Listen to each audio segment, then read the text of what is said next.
फ़िज़ा सरफ़राज़ के पास आती है और कहती है कि आपको पता चल ही क्या होगा कि मैं भी उस लड़के से पहली बार मिली थी, मेरी उसमें कोई गलती नहीं है। सरफ़राज़ कहता है हाँ मुझे पता चल गया, लेकिन इस सब से भी मेरा दिल तुम्हारी तरफ से मोम कभी भी नहीं होगा। उधर दूसरी तरफ सुंबल खिज़र को कॉल करती है और कहती है कि मैं चाहती हूँ कि तुम मेरे बाबा से एक बार मिल लो। खिज़र उसे कहता है कि जो उस दिन हुआ वो सब कुछ मुनासिब नहीं था, और जो तुम्हारे भाई ने तुम्हारी भाभी के साथ किया ये एक चाहली का काम है, और मैं नहीं चाहता कि ये सब कुछ दोबारा हो। उसने एक ऑन ड्यूटी पुलिस ऑफिसर पर हाथ उठाया है और ये मैं कभी भी बर्दाश्त नहीं करूँगा।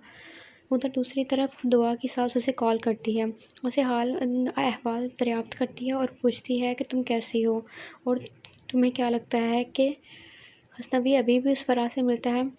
दुआ कहती है हाँ मुझे यही लगता है। उधर दूसरी तरफ गज़नवी उन सबकी ये बातें सुन रहा होता है। दुआ की सास उसे कहती है तुम टेंशन ना लो, मुझे इस बार कुछ गलत और सख्त फ़ैसला लेना ही पड़ेगा। और ये बात सुनकर दुआ वहाँ से चली जाती है और गज़नवी सोच में पड़ जाता है और वो इन सब की बातों से परेशान हो जाता है। और अगले दिन खिज़र सुंबुल के घर वालों से मिलने आता है, तो सुंबुल के वालिद उससे उस दिन के लिए बात करते हैं कि ये सब कुछ होटलों में बैठ के करने वाली बात नहीं होती, ये घर की इज़्ज़त को बर्बाद करने वाली बात है। अगर तुम उसको सुंबुल से मोहब्बत करते हो, तो उससे शादी करना चाहते हो, तो अपने माँ बाप को मेरे घर भेजो, हम निकाह कर लेते हैं और उससे 1 साल बात कर लेंगे। खिज़र उनकी बात मान जाता है और कहता है कि आपको मेरी फैमिली के हालात पता हैं, इसलिए मैं पीछे भी नहीं हट रहा, लेकिन मैं सुंबुल से निकाह करने के लिए तैयार हूँ। तो वो खुश हो जाती है। दूसरी तरफ सुंबुल अपनी भाभी को शुक्रिया अदा करती है और कहती है आपने मुझे मेरी बहुत हेल्प की है। फ़िज़ा कहती है तुम मेरी छोटी बहनों की तरह हो, मैं अगर तुम्हारी हेल्प नहीं करूँगी तो किसकी करूँगी। इस पर वो दोनों खुश हो जाती हैं। उधर पर फ़राह गज़नवी के साथ डिनर पर जाने की तैयारी करती है। वो मुलाज़िमों को कहती है कि तुम मेरे लिए खाना मत बनाना, तुम्हें जो चाहिए हो बना के खा लेना, मैं रात को लेट आऊँगी और खाना खा के सो जाऊँगी। मुलाज़िमा के सवाल पूछने पर वो उसे कह देती है कि तुम चुप कर जाओ। फ़िज़ा के घर ससुराल वाले सुंबुल की शादी को लेकर बहुत टेंशन में होते हैं। सुंबुल की माँ कहती है कि आपने ऐसे कैसे निकाह के लिए हामी भर दी, हम उसके घर वालों को नहीं जानते। तो सुंबुल के वालिद कहते हैं कि वो एक अच्छा लड़का है, अच्छी खुश शक्लो सूरत का है और इस सबसे फ़र्क नहीं पड़ता, हमारी बेटी खुश है, हमारे लिए ही बस इतना ही काफ़ी है। जाफ़र से पूछती है कि ये सब तैयारियां कहाँ जाने के लिए हो रही हैं। जाफ़र कहता है मुझे मालूम नहीं। दुआ कहती है तुम सब पता है लेकिन तुम बताना नहीं चाहते। दुआ जाने लगती है तो जाफ़र उसे कहता है कि आप सर को मना क्यों नहीं करती।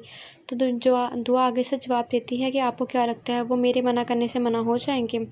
दूसरी तरफ गज़नवी फ़राह को लेकर डिनर पर जाता है। फ़राह बहुत खुश होती है क्योंकि गज़नवी उसकी सारी पसंद के खाने मंगवाता है। फ़राह पूछती है कि क्या तुम हमारे अलावा किसी और को भी बुला रही हो। गज़नवी कहता है हाँ। वहीं पर फ़राह के हस्बैंड और उसका बेटा आ जाता है। फ़राह उसे देख के हैरान रह जाती है जब वो उसे मम्मा पुकारता है। फ़राह के होश हवाश खो बैठती है और कहती है कि ये सब क्या है। गज़नवी कहता है कि तुम्हें क्या लगता था कि मैं तुम्हारी असलियत से नावाकिफ़ हूँ। मैंने तुम्हारे बारे में पता लगवाना शुरू कर दिया था। मैं तुम्हें यही सलाह दूंगा तुम अपने बेटे और शौहर के पास वापस लौट जाओ। तो फ़राह कहती है कि नहीं मैं इनके पास वापस नहीं जाना चाहती। तो गज़नवी कहता है कि मेरे दिल और दिमाग में तुम्हारे लिए कुछ भी नहीं है। हाँ माज़ी में बहुत कुछ था लेकिन अब तो मेरे लिए कुछ भी नहीं हो। वापसी में जाफ़र गज़नवी से पूछता है कि सर आपने मुझे कोई और कुछ नहीं बताया। तो गज़नवी उसे कहता है अगर मैं तुम्हें बता देता तुम अपनी बीवी से को मेरी शिकायत कैसे लगाते। तो जाफ़र कहता है कि नहीं ऐसी कोई बात नहीं है।